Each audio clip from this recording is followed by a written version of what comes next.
था। नगर निगम के चुनाव पास आने वाले थे। पूरे कानपुर शहर में टिकट को लेकर मारामारी शुरू थी, लेकिन सबसे ज्यादा चर्चा में वार्ड नंबर 40 की सीट थी।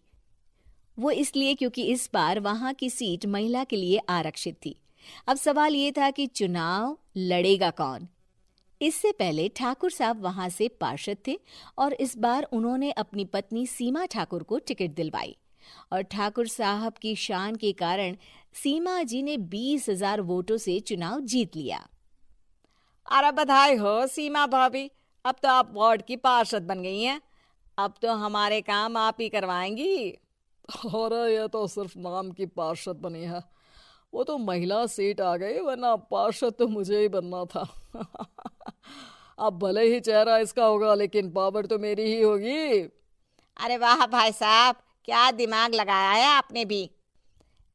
आइए आप लोग, खाना लगा दिया है सबके लिए। सीमा जी पार्षद बन चुकी थीं, फिर भी उनकी एक ना चलती।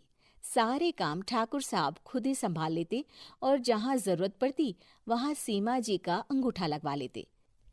सीमा जी ज्यादा पढ़ी लिखी भी नहीं थी। एक दिन ठाकुर साहब और सीमा एक प्रोग्राम में जाते हैं। अरे ठाकुर साहब, आप आ गए। ओहो, पार्षद मैडम भी आ गई हैं। स्वागत है आप दोनों का। लगता है हमारे पार्षद फंड का सही इस्तेमाल हो रहा है। चलिए अब उद्घाटन करते हैं। ये लीजिए ठाकुर साहब कैची, आप ही सबसे पहले प्रवेश कीजिए।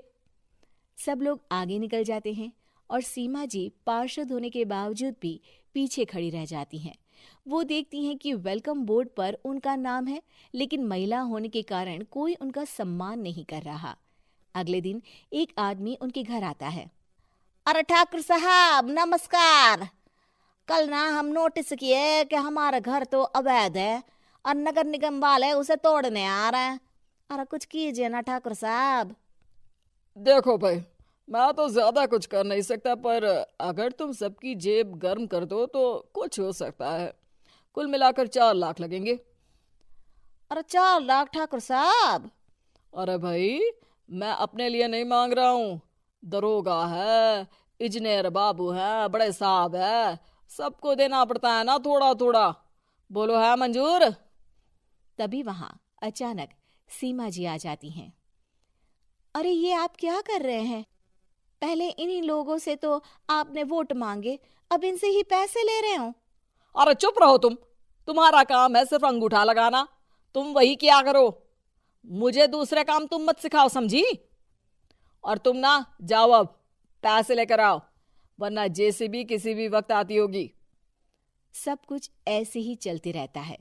एक दिन सीमा जी और ठाकुर साहब को एक लोकल मीटिंग में बुलाया जाता है। वहां पर कई और अधिकारी लोग भी मौजूद रहते हैं। अब मैं चाहूंगा कि ठाकुर साहब हमारे बीच 2 शब्द कहें। मेरे प्यारे भाइयों और बहनों, आज मेरा सौभाग्य है कि मैं आप सबकी सेवा दिन रात कर पा रहा हूं। आपने मेरी पत्नी को भारी मतों से जिताया है, इसलिए मैं आप सभी का शुक्रगुजार हूं।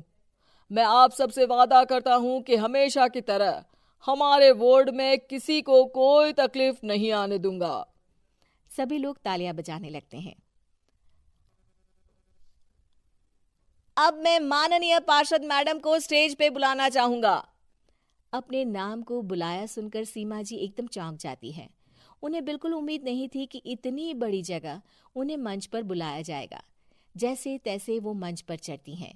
ऊपर जाते ही सीमा जी को सारी पुरानी बातें याद आ जाती हैं कि किस तरह उनके पति उन्हें कभी भी आगे बढ़ने नहीं देते और उनके नाम से गलत काम करते हैं। वो बोलने लगती हैं। मैं आपके वार्ड की पार्षद सीमा हूँ। आप में से बहुत कम लोग ही मुझे जानते होंगे, क्योंकि इससे पहले मुझे कभी ऐसा मौका ही नहीं मिला। सारे मौके मेरे पार्षद पति यानी आपके ठाकुर साहब ही लेते रहे, लेकिन आज ये मौका मुझे मिला है तो मैं इसे ऐसे ही नहीं जाने दूंगी। मैं आपको ये बताना चाहती हूँ कि आपके ठाकुर साहब मेरे नाम की आड़ में गैर कानूनी काम करते हैं, जिस पर अंगूठों के निशान मेरे होते थे। इसीलिए मैं अपनी गलती मानती हूँ और आज अपने पद से इस्तीफा देती हूँ, ताकि आगे से कोई गलत काम ना हो पाए। अब फैसला आप सबके हाथ में है कि आप हमें क्या सजा देना चाहते हैं। सीमा जी की बातें सुनकर ठाकुर साहब के चेहरे का रंग उड़ जाता है और वो शर्म से मुंह नीचा करके वहां से चले जाते हैं और पद से इस्तीफा देकर ही सही सीमा जी अपने आप में आत्मविश्वास महसूस करती हैं।